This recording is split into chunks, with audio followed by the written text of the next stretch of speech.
Allow me the opportunity to read to you this thing. It'll take me about 3 minutes. The complexities in the government bureaucracy, processes, and procedures by which public service is rendered results in red tapes and is a breeding ground for graft and corruption. The complexities in the government bureaucracy, procedures by which public service is rendered, and the double, triple safeguards by which implementing rules and regulations of the Republic Acts are made, guarantees that there will be graft and corruption along all the way. The Government Procurement Reform Act as a case in point. Now, manufacturers and suppliers who at some point in time have joined government biddings will agree with this observation. The corruptors and the corruptees, I didn't even know that was a word that you could put together, find excellent means to engage in corruption by hiding under the mantle of very complicated eligibility requirements. George, what do you think of that? Do you agree with that? Yeah, I agree with that. Like I had mentioned earlier, for example, there would be requirements that you need to have had X percentage of your transactions with government prior to being able to qualify for this bid. So, inipit ka na bago ka pa makapasok? Yeah, and then they would make certain specifications, as you pointed out, NATO certifications and things like that, which really is so specific that sometimes it blocks out a whole slew of potential bidders. So, in reality, the procurement law has been used to actually... has been abused, no? To the point that it really has not helped the government too much in terms of being able to procure. No? For example, I know that if you were to buy an ambulance, the ambulance price could be any amount because it's not something that you could buy off the shelf. Correct. It's something that maybe, yes, it uses the platform of this or that vehicle, but then again, with all of the different additions, because there is no equipment inside, it could vary from $1 million, $2 million, whatever the amount is. Depending. So that is a very a rich field for playing around with the numbers. No? And it would be very difficult for our COA people to really figure out what should be the true value. So to try to help out the government, I had a meeting with the DTI secretary about first week of January. Why DTI? Trade because they're the ones who are sort of regulating the, because it's trade and industry, so that's the manufacturing sector, right? Oh, nga pala. So basically... Well, with trade and manufacturing sector, private, local. Yes, this is private. We import a lot of it. No, that's right. But whatever it is, you can come up with certain standards. Regulations. So I said, okay, I'll come up with an ambulance off the shelf. I'll include it in my product list. I'll include a certain, the standard equipment that you expect from an ambulance, no? Collapsible stretchers, blood pressure machine, oxygen. So kompleto na. Kompleto na. And it'll be off the shelf with all of the ambulance markings already. And you know. Standard. It's a standard thing. And I said, okay, I'll work on a figure of 800,000 pesos. Brand new, 3-year warranty, 100,000 kilometer warranty. And hopefully, it will set the standard for everybody else to try to follow, and there will be more uniformity in the market. So hopefully that will prevent abuses in pricing. The DTI, not does it not fall under legislation? Hindi kaya, whose fault is it that the situation is such that it cripples the very system it's supposed to be supporting? Well, maybe the procurement law can be reviewed by the legislators, but certainly in as far as product standards and all of these things are concerned, that's within the purview of the Department of Trade and Industry, which is why we have the Lemon Law. Yes, the Lemon Law. We have also the CARS program of the DTI and things like that. But I don't understand, because we just graduated, we just allowed to retire Gregory Domingo, who was praised to high heavens being the #1 cabinet member or performing cabinet minister or cabinet member, basically. And it says, I remember all the PR that came out in the broadsheets, napakagaling niya, he's done this, this, and that. And now this thing comes out. Ang dami palang kakulangan ng DTI. I mean, in this case, no, specifically, never mind the car industry, never mind the ambulances, pero aren't ammunition and guns a priority issue of this government because of security? Well, in that case, because that's a segment that is under the licensing of the Philippine National Police rather than the Department of Trade and Industry. That's a PNP situation, and to a certain extent, the Department of National Defense. No? Over and above DTI yun, ano? DTI really in this case Standardizes lang. would just issue the usual registration for the brand names and things like that. But in terms of the permits, no, like the banks, Yes. it's under the central bank supervision. So like firearms manufacturers and ammunition manufacturers, that would be under the jurisdiction of the Philippine National Police. And to talk about the PNP, and you believe as well as I do na they should, nalilito ako, who are we to blame? The PNP, the AFP legislation? Well, we can't. We take out the DTI, iba naman yun, ibang regulasyon. Who can we blame for the sorry state of the ammunition and equipment, firepower of our military or services? Well, that's certainly directly under the Department of National Defense, because even the government So it's just arsenal. means fault. Well, I mean, whether me- it's his him- fault or not, it's his responsibility. Your responsibility. So sa kanya nakaharap yun. So the sorry state of our situation. And yet, where has all this money's gone, all the budgets that has come in for years on end? Diba, we've been putting funds for the AFP, funds for modernization of the PNP. Ano nangyari sa mga pera yun? Nawawala na magically. Because I've gotten a COA report was sent to me about this arsenal, the government arsenal in Limay, Batangas. Ang daming questions. Bataan. Kini-question sila, where is this, where is that, nagdi-disappearance. Ang tinatanong, ang sagot parati sa COA, well, sensitive yan, secret yan. Can they hide? I mean, and who are these people that do the hiding? They're all temporary anyway. Aalis yan after 1-2 years. Well, one of the initiatives that we thought would have been passed by this transparent government is the Freedom of Information Bill.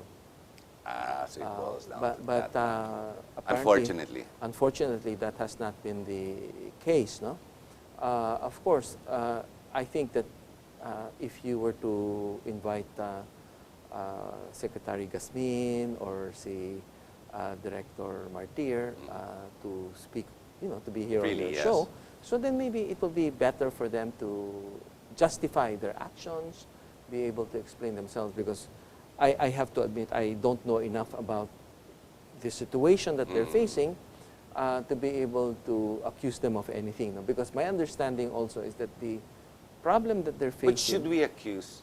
Is it my position to accuse? Tayong taong bayan eh.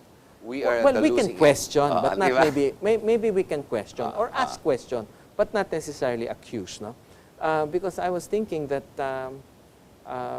we should try to understand, for example, a big chunk of the budget of the armed forces goes to pay for the retirement funds of the So sweldo. sa sweldo, sa retirement, and all of these things. So a big portion of it really goes into payroll, and there's hardly anything left for the capital development, procurement, and things like that. Now, maybe if you do a better analysis of, for example, okay, how much budget am I giving to the For capital investment, for- equipment. to the- let's say to the government arsenal, okay? And then based on that, my output is X amount of ammunition, X amount of firearms.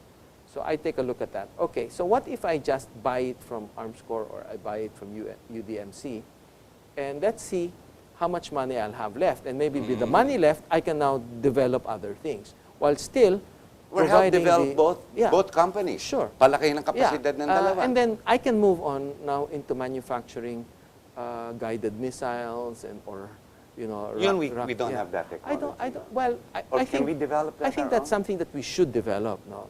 Because Can we develop it, the I think Filipino? so. I think so because, for example, in the technologies of RPGs, handheld missiles and things like that, that has been actively used by rebel groups.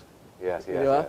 And you've seen them even manufacture some of these in Mindanao. Sila lang guna- backyard lang. Yeah, so maybe we do have a capability of doing that. Or better yet, Yeah. we should have that Or capability. if not directly, then build it up, no? Maybe even first assemble it and then move on to manufacturing components. And Would you then call actually- that a move towards nationalism? Or would you call that proprietary negosyo lang? Diba, that would be nationalism? It will Because- be both. Actually, I believe it will be both. Because But it's more of nationalism, isn't it? I mean, to protect the people, protect the country. it's a necessity, but it's Security. something that it's something that will make us more Self-reliant. capable in terms of providing ourselves, self-reliant, no? In the sense that it will allow us to protect more our territory as compared to having no capability of doing so and just relying on. Which is the other current, the forces. sorry state that we are in right now. That's the saddest part. This China intrusion, for example. I mean, there's so much talk. Even President Ramos is now, former President Ramos is saying, don't be crazy, we're not going to war, and we're not going to war, and don't prepare for war. It was just the headline of one of the broadsheets 2-3 days ago. Yeah. I can see his point, but I can't seem to understand why we have no capacity, capability whatsoever. You just brought out the point that maybe the budgets that go into the armed forces, tama, ano, baka swelduhan nga lang. Yeah. No, Doon the lumalabas other eh. thing, and I've been asking this, and I think this is not necessarily going to be answered during this talk show, but if you think about it, there has been a lot of pressure on us to pay our taxes properly, right? Meaning to say the drive of the BIR and, Yes, and yes, so yes. on, to make sure that we pay our taxes, or else we get into so much trouble. Okay, that's fine. That's well and good. We do our civic duty of paying our taxes. But the surprising thing is, what happens to all of these taxes? Because if you think about it, the public-private partnership means that the taxes that are supposed to pay for the basic services, what are these? Power, roads, water, and so on, are now all being done by private parties who pay for the privilege of milking the people. Okay? So what happens is It's a that vicious cycle. so what happens is that we got a double whammy in that we paid our taxes, and then we end up on top of paying the taxes for the roads that we traverse. You live in Alabang, you pay your toll fees every day. Oh, tell me about it. It's Right? painful. Yeah, so that's exactly the point. So we end up paying our taxes and yet paying the profits all of these big companies generate, because instead of the government putting up the roads, they did. Instead of the government putting So up the where power are all our plants. taxes going? Yes. So maybe that could be the topic of your next show. But you do see my point. Yes, that, yes. I think that You weren't being May- sarcastic. You were being straight to the point. I think that if we really wanted to allocate more money into that, then we should prepare our armed forces. For example, just to give you an idea, I think the conditional cash transfer is worth 70. let's say 70 billion. Now that 70 billion is really in the form of, I guess, a handout. I can't use any other word for it, It is. because you're not expected to do anything beyond sending Walang your kids production to eh. school. Walang But production. if that 70 billion were to say, okay, the government arsenal will now have this project, will require X number of people, and so on. So at least it generates some employment, and at the same time do The it. government arsenal is only the buyer and the warehousing and accounting. No, they of all- manufacture. They manufacture They also. manufacture, yeah. So we should build up the government I think arsenal. so. I think we should build up our own defense capability. I personally believe we do have very capable people in the armed forces that Pero are yun, good in hindi management. Yeah. hindi temporal mga yan. Or when they hit 50, 55, out na rin sila. Um, And then they're run by the military. No, in the ano? case of the government arsenal, I knew that General Martir had retired from the AFP and got assigned there, because I believe that is a civilian in nature. They like call the themselves the Department of- GOCC. Yeah. Yes, but it's still under the Department of National Defense. So I think that if you really wanted to do something about it, I think you could, regardless of your age. Yeah. So there is room for improvement, I definitely. think so. I think so. But you need to give them the resources to be able to make that happen. But ayaw mo na sa Armscor. Why did you leave? You No, seem to it's- know so much about it and everything. Or just other opportunities have come your way? I think other opportunities have presented itself that I thought was worthwhile pursuing, like being vice chairman of this GNN. Yeah. You've done a terrific job here in GNN and the growth and where it's going. You're also with the car industry now, Yes, I we're with understand. the automotive industry. That's The why. BAIC, yes. Yes, that's why we're trying to find ways to Why help is the it called government. Bayan? Um, Ang ganda eh. Actually, BAIC, Bayan. No, we had to come up with a local name, no, because it's a subsidiary of Universal Motors. Okay. To distinguish it from the other businesses of Universal Motors. Which was Nissan, right? Which includes Nissan. They have some real, includes yeah, Nissan. includes Nissan, and they had other properties and things like that, no. So what we did was we said, okay, let's format another subsidiary, which will be focusing on BAIC vehicles. BAIC is originally stood for Beijing Automotive Industries Corporation. Okay. Yes, yes. And this was established back in the 50s, no? Shortly after the communist. Wow, it's a long, matagal na rin yeah, pala, but 50s it's pa. grown quite big over the years. It's a Fortune Global 500 company number 207, and it's partly owned by Daimler AG, the Oh my manufacturers gosh. of Mercedes. And BAIC is available around the world, not just in the Philippines? It's available, obviously, in some countries, but not in all markets in the world, because they only started exporting about 3 years ago.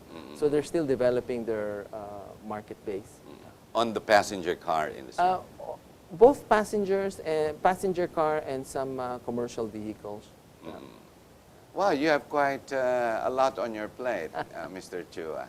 Left and right, from the government. When you were with the Armscor, many things were exposed to you, and I guess you have reached a certain frustration with that situation. I'm surprised now they never take it up in Congress. I don't hear about it.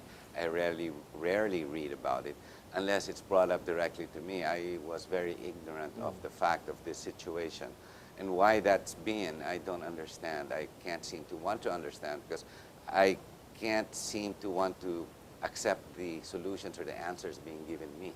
Parang niluto tayo sa ating mantika eh. Parang gano'n. I mean, ang kawawa dyan ng Pilipino rin eh. Oh. Well, ang kawawa dyan, tayong lahat. Dahil kasi Oo, kung diba? hindi natin kayang proteksyonan ng ating bayan, Wala na. Wala na. Wala na. No, and we've got, everyone talks heavily, galit sa China, instead of working. I mean, all China wanted to do was to talk to us. Diba? And this government, ayaw na ayaw. I don't understand. They want to create a war. Hang on.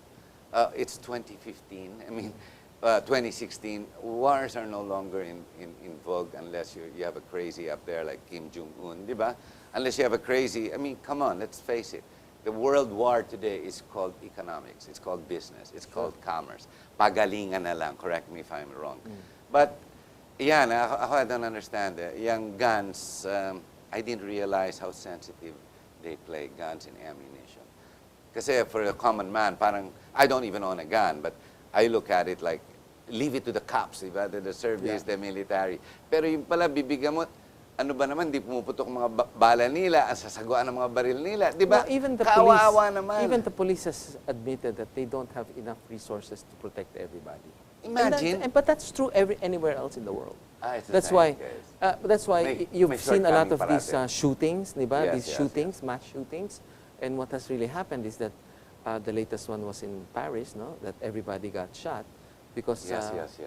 the sad situation there is that they had disarmed the general population, and therefore they were easy. So you're against the gun laws in America. No, well, not the American. I mean, well, Obama trying to bring it down. I just feel that if the police or the government can't protect you, like Who will? I mean, you should at least be given the chance to protect yourself. Diba? So parang to me naman, diba, if the criminals don't even bother licensing and things like that, they even though we have a gun ban now, They'll have the and yet edge. every day you open the newspaper, May criminal. somebody gets shot, somebody does this crime using a gun. So Where do you stand in that debate that's ongoing in America? Because diba, there's so much shooting by crazy kids Well, and whatnot. it's, And the Fifth Amendment, is it? The right to bear arms. Second Amendment, the right to Well, bear arms. Where do you stand there? The thing there is that in place, if you do a check on where all of these mass shootings happen, they happen in gun-free zones. You're kidding me. I have not looked at the So statistics. you do Really, do the check on gun-free that. zones. The gun-free zones are the favorite playground of people who are doing mass killings because everybody is unarmed because they're not allowed to have guns. Alam Now, nila walang kalaban. think about it. I haven't heard of a mass shooting happening during a gun show. I haven't heard of anybody committing a crime like, shooting somebody in a gun show, right? All right. In spite of the presence of thousands of firearms and Guns right ammunition. there, yeah, yes. right there. Because it's not, people who... It just won't happen. It's just not, well, people can defend themselves adequately. Okay, so it's much like the same way here. So the best offense is defense, so to speak. It's expanding it. If your country, it's like the Philippines, no? Well, obviously, you're complaining that the Philippines does not have sufficient ability to defend itself, right? And therefore, other countries tend to take advantage of us. Oo, kasi right? kung meron tayo, So hindi sila susugod. It's much the same way here na, okay, I know that everybody here in this school is unarmed, and therefore, I can do what I want, right? Or something Well, like the that. rationale does work, I have Yeah. to admit. Whether Obama will take that or not, well, yeah. Okay, the other way of thinking about it is that if they feel that their gun laws are working and are in place and people shouldn't have guns, then the first people that they should disarm are their bodyguards. Oo nga, no? Because Sabi nila, na, I mean, how can you espouse not having firearms for exclude the general yourself. population? Pero ako, I have my whole set Exempted of ako. bodyguards, no? So that I don't care if what happens to you guys. So Exempted. it's the height of hypocrisy, hindi ba? good So point. so maybe Yeah. if you're going to legislate something, even in the Philippines, to say gun ban, lahat ng citizens hindi pwede. Eh siguro, lahat rin ng mga COMELEC members hindi pwede magdala ng barel. Dahil kasi Sila meron, may sila, permit to carry. diba? So dapat, ganun lang.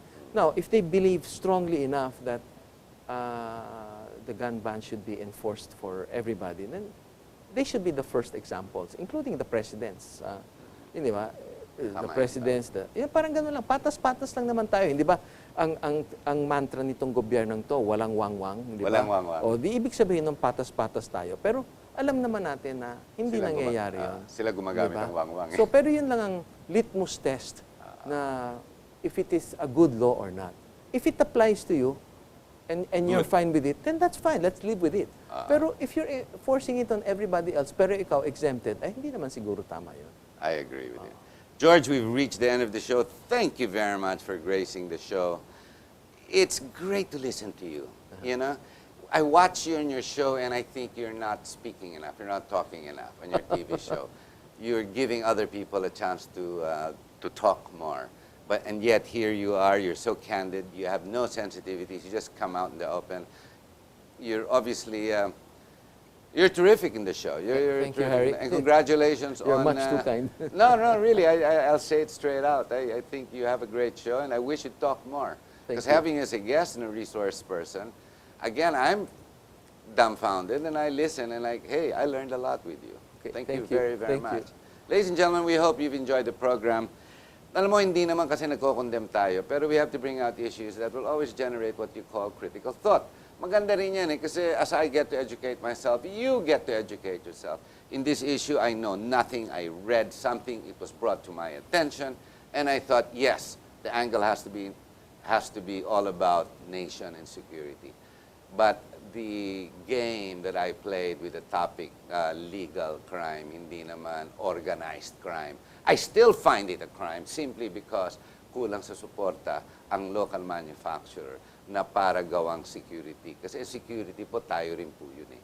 So parang may mali ata dyan. I'm not sure if it's legislation. Well, Mr. Chua has already brought that out to us. We hope you've enjoyed the program. Thank you very much. And let's see, Gong He Fat Choy, if that's correct, for next Monday. Maraming salamat po. Thank you very much, George. Thank you, Harry. Thank you very much.